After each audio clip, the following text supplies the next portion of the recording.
Those projects, experiments, and programs also included animals. Now, as a kid going through these programs, you experience different training, different things at different bases. Each of those bases are connected to either classic literature or certain type of books um, that are connected to the training that you experience. So that if as a kid, if you start trying to blab, you're like, oh my gosh, like I had these little toy figurines, but they're not toys, they're real. You're and you start talking about apes or other things like your parents or adult is going to go, oh, that's Planet of the Apes. This kid has a vivid imagination. I'll tell you that Planet of the Apes, that programming was very that was connected to the arc programming, which the arc we talked about in Fire Force is connected to NORAD base in the Cheyenne Mountains in Colorado. Now you have a secondary base connected to that as well, which is Telluride. So both of those bases were connected with the Planet of the Ape uh, things that would happen. Then you had the Kong series and kind of more of the archaeological focus, and that was distinctly connected to Hollywood, Florida base. Individuals who were part of the Brotherhood system that were buying, breeding, selling, and trading these animals. Some of those individuals, one we know very well, we've talked about her several times, and that was Oprah Winfrey. You had others that I fully believe, Ellen DeGeneres was big into that. You had many elite individuals who had zoos. I just want to interrupt you. When you're talking about weaponizing animals as well, can you just give us more detail about what exactly that means? You've given us, I know in our previous chats, we've spoken about what they've done to sharks, stuff like that. Is there anything else in terms of animals that they do? We're hearing a lot of stuff like at Area 51, where they're creating these huge big spiders and flies and all sorts of things we're hearing. Is this part of that? And of course, I mean, I know we're going to get further into the gorilla and the primates. I mean, I can just imagine what they do there. So I'm looking forward to hearing about that. I think it's on another different level as well. But would that include these types of things that they're creating at these military bases to be huger than anything else?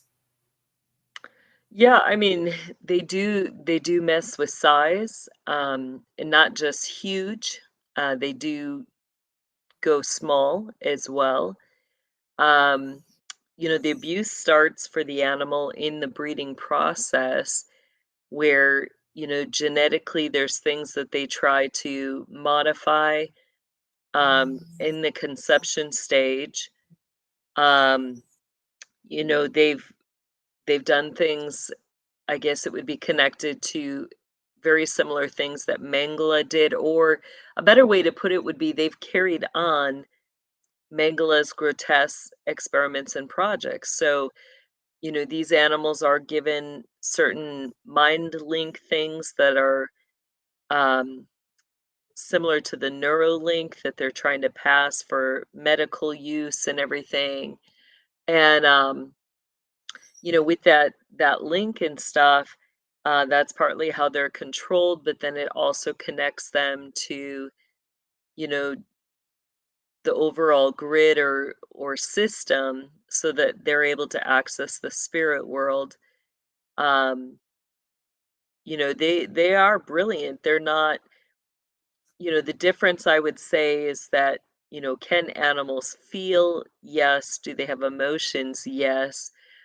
But, there really isn't a soul like we have to the depth of, what we experience with our souls. So there's a little bit of a difference there, and because of that, I think that they're exploited more harsher because they're all, always just gonna react as an animal. They can't, they can learn, they can think, they can change things up, when they're going through projects and experiments. Like, if there's a scenario and then they experience that scenario again, if the first time they went through it, they made a decision and they know that decision was wrong, they'll do something else the next time. They won't always do the exact same thing, so they have enough wherewithal to do something else to make a different decision, but there isn't the full extent of the rationing or the thinking it through or necessarily being able to communicate those full thought processes all the time. Now there are some, they have had creatures that they can, have where you can have a conversation. It's just like having a conversation with the intellectual human, but not all of them are at that level. Um, What type of so creatures there are we are. talking here? What type of creatures are we talking that can have these types of communications on a human level? I Is know this after? some Okay, of sorry, the Kay. some of the chimpanzees and gorillas did get there. Um, you also have some of the dragons. But So whether what we the do, animal or the demonic component, that's the question. Are you really speaking with the animal, or did they find a way to make that animal a host with a demon? That, that that's was it. really. That was my question.